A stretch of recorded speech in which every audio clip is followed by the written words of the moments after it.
Bonjour, le 26 septembre prochain, Les Échos, en partenariat avec ACOA, l'Alliance des coopératives agricoles et PwC, accueille la 3e journée européenne des coopératives agricoles. Pour en parler aujourd'hui avec moi, Philippe Mangin, président de Coop de France. Bonjour. Bonjour. Et Yves Pell, associé chez PwC. Bonjour. Bonjour. Le thème de cette année que nous avons retenu, c'est celui de l'innovation. Pourquoi est-ce que l'innovation est un moteur important aujourd'hui dans le monde agricole et dans le monde coopératif ? Parce que c'est tout simplement un facteur de compétitivité. Et jamais on a autant parlé de la compétitivité s'agissant de l'agroalimentaire, notamment parce qu'en quelques années, la France est passée du rang de numéro 1 au rang de numéro 3. On dit souvent que ce sont plutôt les coûts qui nous préoccupent. C'est notre base de coûts qui devrait être notre préoccupation numéro 1, non ?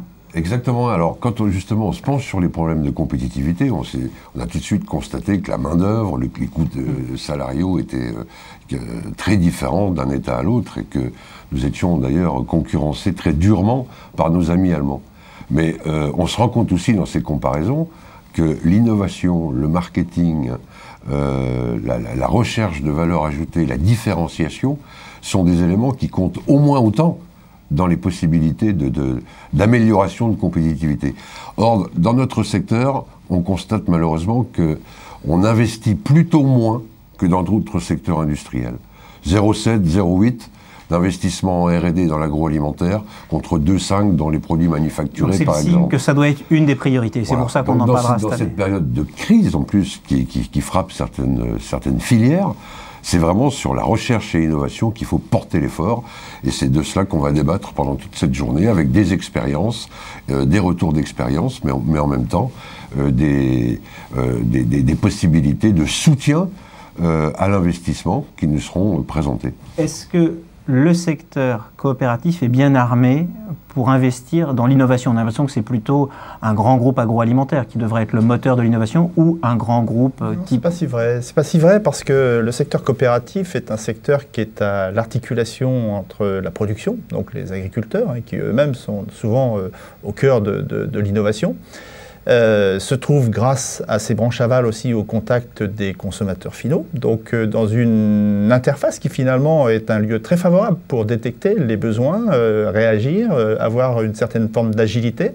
Donc aujourd'hui, je pense que tout est ouvert pour les coopératives en matière d'innovation. Et comme le disait Philippe Mangin, on a, je pense, un gap à combler avec forcément des modifications à faire intervenir dans les organisations. Mais pour autant qu'on mette cette innovation au cœur de la stratégie de l'entreprise coopérative, on a toutes les chances de réussir. Comment les PME peuvent s'insérer dans ce débat, dans cette réflexion qui vous occupe aujourd'hui? Est-ce qu'il y a une place pour faire rentrer des acteurs un petit peu extérieurs dans votre réflexion sur l'évolution de l'innovation? D'abord, il faut encourager les stratégies d'alliance entre les PME, s'agissant de problématiques comme celle-ci, la recherche, l'investissement, l'innovation. Et puis, il faut quand même se féliciter de quelques progrès au cours de ces dernières années, avec l'émergence d'Oseo, je trouve beaucoup plus proche et facilitateur dans les entreprises. On a un certain nombre de leviers, le FSI en a été un, et demain peut-être la banque publique, qui vont pouvoir accompagner nos PME dans l'investissement pour l'innovation, avec des facilités sans doute renforcées. On en parlera aussi à l'occasion de cette journée. Hein. Tout à fait. Est-ce que notre cadre de réflexion n'est pas trop franco-français? Est-ce que cette coopération, elle doit aussi avoir un échelon européen, un échelon international? Est-ce que c'est possible ou est-ce que c'est trop compliqué? Non, c'est pas si compliqué. La recherche aujourd'hui, dès lors par exemple qu'on veut allier la recherche privée et la recherche publique, et pratiquement toutes les entreprises aujourd'hui sont obligées de trouver un lien, une articulation entre ce qu'elles peuvent réaliser seules, ce qu'elles peuvent faire dans le cadre d'alliances, ça vient d'être dit, mais aussi ce qu'elles peuvent faire en utilisant les fonds publics. Or, les fonds publics aujourd'hui, lorsqu'on parle de recherche, c'est avant tout l'Europe. Ce sont les programmes européens.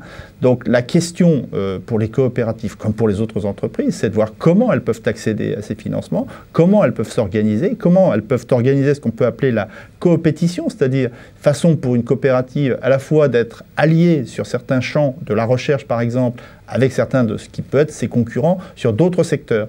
Donc il y a une souplesse à trouver, il y a une stratégie à bâtir, mais évidemment l'Europe est au cœur de ce processus d'innovation. Nous aurons des tables rondes spécifiques pour essayer de mieux comprendre les mécanismes et permettre aux sociétés, aux coopératives qui veulent s'intéresser à ces modes de financement de trouver des relais au niveau européen.